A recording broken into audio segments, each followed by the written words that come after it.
ఎవరి పెద్దావిడ ఈ టైంలో?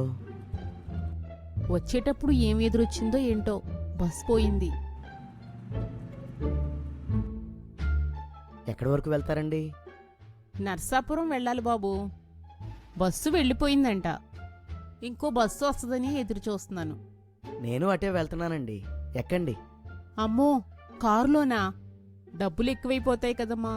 పెద్దమ్మ గారు, మీరు రూపాయి కూడా ఇవ్వద్దు. నేను మిమ్మల్ని డ్రాప్ చేస్తాను. చాలా థ్యాంక్స్ బాబు. వెనక లగేజ్ ఉంది, ముందు కూర్చోండి.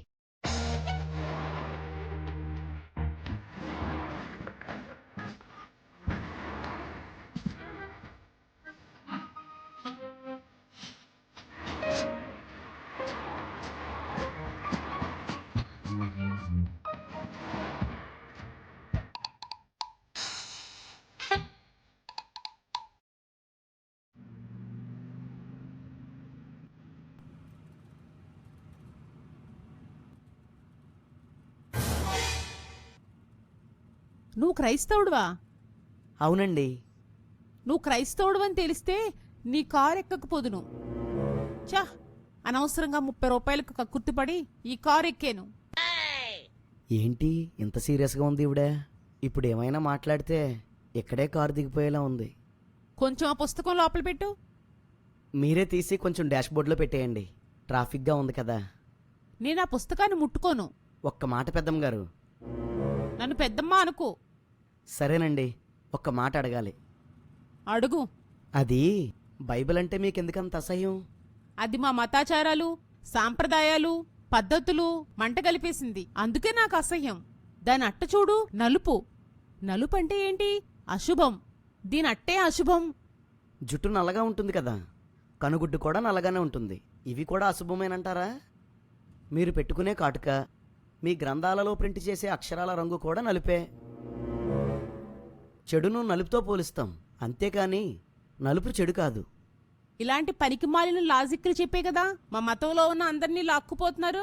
నేను ఆ కాలంలోనే డిగ్రీ చదివాను. నీ లాజిక్లేవి నా దగ్గర సాగవు. లాజిక్లు కాదు పెద్దమ్మ గారు. పెద్దమ్మ అనొద్దన్నానా? బేసిక్స్ లేని మతంలో ఉన్నవాడివి. నీతో మాట్లాడటమే అనవసరం. బేసిక్సా? అవును. మా మతాచారాల వెనకాల సైన్స్ ఉంది. సాంప్రదాయాల వెనకాల సాంకేతిక పరిజ్ఞానం ఉంది. అందుకే మా మతస్థులు పసుపు గడపలకు రాస్తారు. యాంటీబయోటిక్. మీ మతస్థులు పసుపు వాడతారా? మీకంత నాలెడ్జ్ లేదు. ఏమండి, గడపలకు పసుపు రాస్తే బ్యాక్టీరియా రాదంటారా? అవును. మరి కిటికీ నుండి వస్తేనో? హ్మ్? లోపలికి వచ్చేవారి బట్టల్ని అంటుకుని వస్తే? అయినా ఈ మధ్యన గడపలకు పసుపు రంగు వేస్తున్నారు కానీ పసుపు రాయట్లేదు కదా. మేము పసుపు వాడతాం అంటే యాంటీబయాటిక్ కదా, కర్రీస్లో వాడి తింటాం. అప్పుడే కదా పనిచేస్తుంది. ఆంటీ అంట, దిక్కుమాలిన సచ్చునుడు. మామిడాకుల తోరణాల గొప్ప ఏంటో తెలుసా? అవి కట్ చేసి తెచ్చినా ఎండిపోయే వరకు ఆక్సిజన్ ఇస్తూనే ఉంటాయి. అది కేవలం మామిడాకులకు మాత్రమే ఉండే ప్రత్యేకత. శుభకార్యాలకు ఎక్కువ మంది వస్తారు కాబట్టి ఆక్సిజన్ బ్యాలెన్స్ చేయడానికి గుమ్మాలకు కడతాం. అది నా మతంలో ఉండే గొప్పతనం. ఆంటీ, థియేటర్లో అంతకంటే ఎక్కువ మంది కూర్చుంటారు కదా, అక్కడెందుకు కట్టట్లేదు? కళ్యాణ మండపాల్లో, టెంపుల్స్లో జరిగే పెళ్ళిళ్ళలో ఎందుకు కట్టట్లేదు? మామిడాకే కాదు, ఏ ఆకును కట్ చేసినా ఎండిపోయే వరకు ఆక్సిజన్ ఇస్తుంది. మీకు ఆ విషయం తెలుసా? ఆంటీ, మీది డిగ్రీలో ఏ గ్రూపు? నీకెందుకు? యాక్చువల్గా సూర్యకిరణాలు పడినప్పుడు మాత్రమే ఆకులో కిరణజన్య సంయోగక్రియ జరిగి ఆక్సిజన్ రిలీజ్ అవుతుంది. సో మామిడాకులు తెచ్చి పందిరి లోపల, గుమ్మాలకు కట్టినా ఆక్సిజన్ రాదు. ఈ విషయం తెలియకుండా ఎలా డిగ్రీ కంప్లీట్ చేశారా అని డౌట్ వచ్చి గ్రూప్ అడిగాను. మా మత విధానంలోనే హెల్త్ సైన్స్ ఉంది. అక్షరం ముక్క చదవకపోయినా మాకు ఆ విజ్ఞానం వచ్చేస్తుంది. మేం మైళ్ళు పాటిస్తాం. ఎందుకో తెలుసా? తెలీదా ఆంటీ? ఆంటీ అంటావింట్రా? పెద్దమ్మగారని పిలువులే. ఓకే పెద్దమ్మ గారు. ఒక వ్యక్తి చనిపోతే ఆ శవంలోంచి బ్యాక్టీరియా వస్తుంది. అది చాలా ప్రమాదకరం. అందుకే వారిని ముట్టుకోం. ఇది మైలు వెనక ఉన్న మర్మం. మీరు ఉన్నారు. ఒక మైలు ఉండదు, ముట్టు ఉండదు. చిచి. పెద్దమ్మ గారు, అలాంటప్పుడు ఈ ఊర్లో ఒకరు చనిపోతే ఎక్కడో ఉంటున్న ఆ వ్యక్తి ఇంటి పేరు గల బంధువుల్ని ఎందుకు ముట్టుకోకూడదు? వాళ్ళకేం బ్యాక్టీరియా అంటుకోదు కదా. చనిపోయిన వ్యక్తి ఇంట్లో వాళ్ళకి ఆ బ్యాక్టీరియా సోకి రోగాలు వచ్చేయాలి కదా, మరి రావట్లేదేంటి? శవాన్ని తీసుకెళ్ళిపోయాక అందరూ స్నానాలు చేసేస్తే, అంతా శుభ్రం చేసేస్తే బ్యాక్టీరియా పోతుంది కదా. 11 రోజులు ఎందుకు ముట్టుకోకూడదంటారు? పెద్దమ్మ గారు, బిడ్డ పుట్టినప్పుడు కూడా మైలు పాటిస్తారు కదా, అప్పుడు కూడా బ్యాక్టీరియా వచ్చేస్తుందంటారా?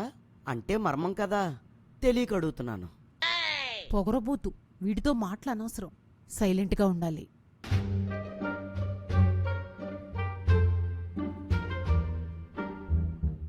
పెద్దమ్మ గారు, ఉప్పు చేతికి ఎందుకు ఇవ్వరు? అలా ఇస్తే అరిష్టం, కింద పెట్టి తీసుకోమని చెప్పాలి. పక్కింటావిడ చారు అడిగినా కూడా కిందే పెట్టేస్తారా? ఉప్పు చేతికి ఇవ్వకూడదు, కూరలు చారులు ఇవ్వచ్చు. దిక్కుమాలిన ప్రశ్న వేసావు. అంటే చారులో కూడా ఉప్పేస్తారు కదా, చేతికి ఇవ్వకూడదేమో అనుకున్నాను. పెద్దమ్మ గారు, బయటికి వెళ్ళినప్పుడు నూనె ఎదురు రాకూడదంటారు, నిజమేనా? అవును, అరిష్టం. మరి కూర కూడా ఎదురు రాకూడదైతే నూనె వేస్తారు కదా.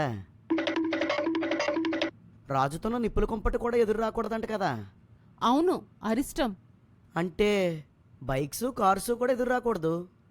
ఇంజన్లో పెట్రోల్ మండుతూ ఉంటుంది కదా. మిట్ట మధ్యాహ్నం ఈ దరిద్రుడు గోలేంటో, ఏం ఎదురొచ్చిందో ఏంటో. అరిష్టం అరిష్టం అంటున్నారు కదా, ఎవరు చెప్పారు? ఎప్పుడు చెప్పారు? ఏ పుస్తకంలో చెప్పారు?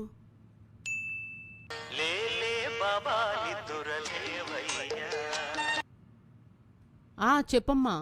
అక్కయ్య గారు, మా కోడలు ఈ వారం తీసుకొద్దాం అనుకుంటున్నాను. ఏ రోజు మంచిదంటారు? వాళ్ళకేమో మంగళవారం ఖాళీ అట. మంగళవారం అస్సలొద్దు. ఆ, కొంతమందికి వారాలు వజ్యాలు అస్సలు తెలీదు, మూర్ఖులు. అలాగే అక్కయ్య గారు. బుధవారం తీసుకొచ్చేయండి, కుడికాలు లోపల పెట్టి రమ్మనమ్మా. ఆ, ఎడంకాలు ఏం తప్పు చేసిందండి? అక్కయ్య గారు, ఉంటానండి. ఉంటాను. ఎవరైనా ఎడంకాలు లేకుండా పుడితే అవిటివారు అంటారా, అదృష్టవంతులు అంటారా? ఎవరికైనా మంగళవారం డెలివరీ అవుతుంటే మంచిది కాదు అని పుట్టకుండా ఆపగలమా?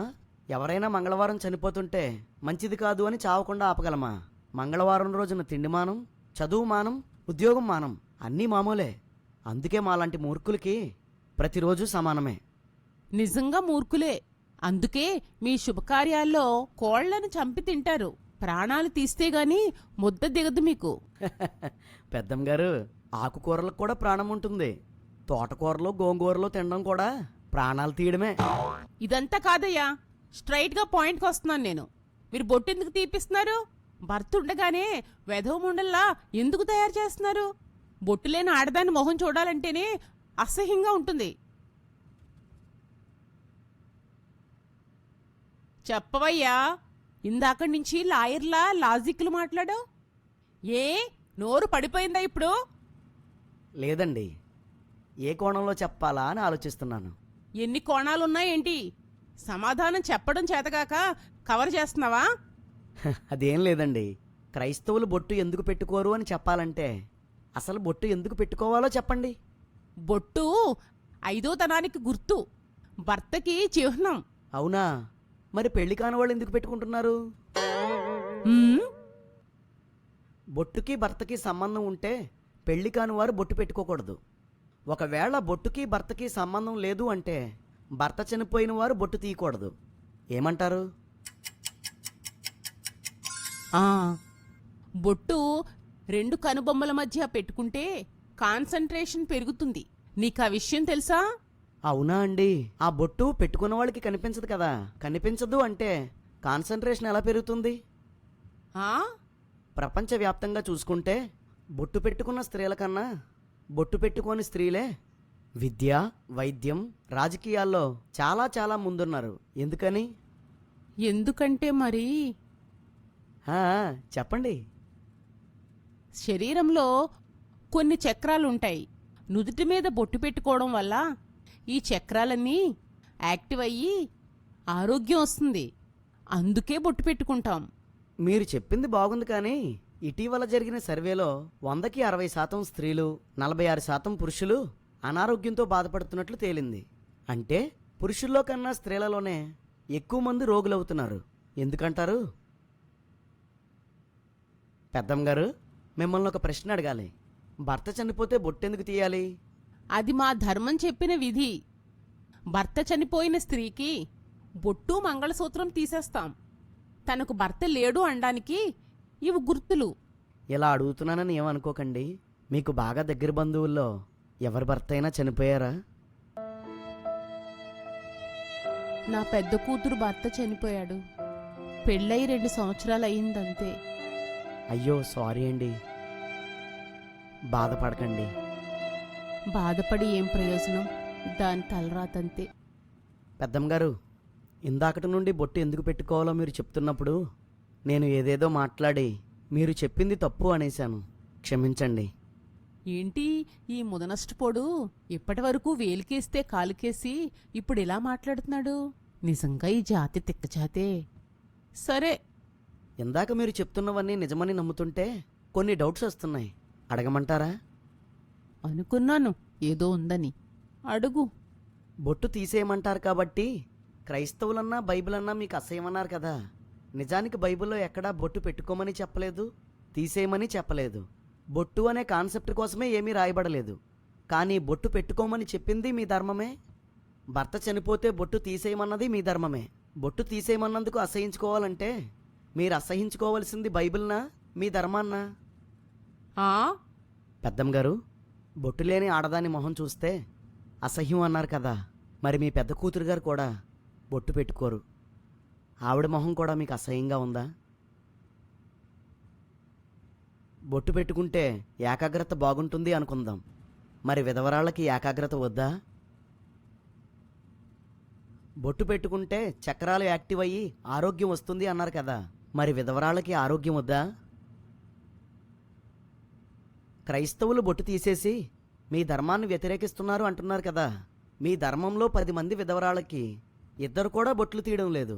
సో మీ ధర్మాన్ని మీరే పాటించడం లేదు, మరి మమ్మల్ని పాటించడం లేదంటారేంటి? పెద్దమ్మగారు, మీకు శాంతి వారి కోసం తెలుసా? ఎందుకు తెలీదు? మాతాలు యోగినీలు ఉంటారు. అదే కదా, అప్పుడప్పుడు నేను కూడా వెళ్తూ ఉంటాను. అవునా పెద్దమ్మగారు? వాళ్ళు తెల్లచీర కట్టుకుని బొట్లు కూడా పెట్టుకోరు. మరి వాళ్ళనెందుకు విధవరాల్లా తయారయ్యారు అని అసహించుకోలేదు? హ్మ్? క్రైస్తవులంటే ఆచారాల్ని సాంప్రదాయాల్ని మంటగలిపేవారు కాదు, తిరస్కరించేవారు కాదు. క్రైస్తవులంటే తామొక పని చేయడానికి దాని వెనుక సరైన కారణం, లేఖన ఆధారం, చెయ్యకపోతే వచ్చే నష్టం తెలిసుండాలి. అప్పుడే చేస్తారు. ఎవరు చెప్పారో, ఎందుకు చెప్పారో, ఎప్పుడు చెప్పారో, ఎందుకు చెయ్యాలో, చెయ్యకపోతే ఏమవుతుందో ఇవేమీ తెలియకుండా దేన్ని గుడ్డిగా ఆచరించరు. మ్మ్హ్మ్. క్రైస్తవుల్ని అసహించుకోవడానికి మీరు చెప్పేవి నిజమైన కారణాలు కాదు. ఎవరో మీకు తప్పుడు ప్రచారం చేసి మా మీద అసహ్యాన్ని కలిగించి ఉంటారు. అందుకే మీరు ఇలా మాట్లాడుతున్నారు. ఆలోచించండి. క్రైస్తవులు బొట్టే కాదు, ఉపయోగం లేని ఏ వస్తువును వాడరు, ధరించరు.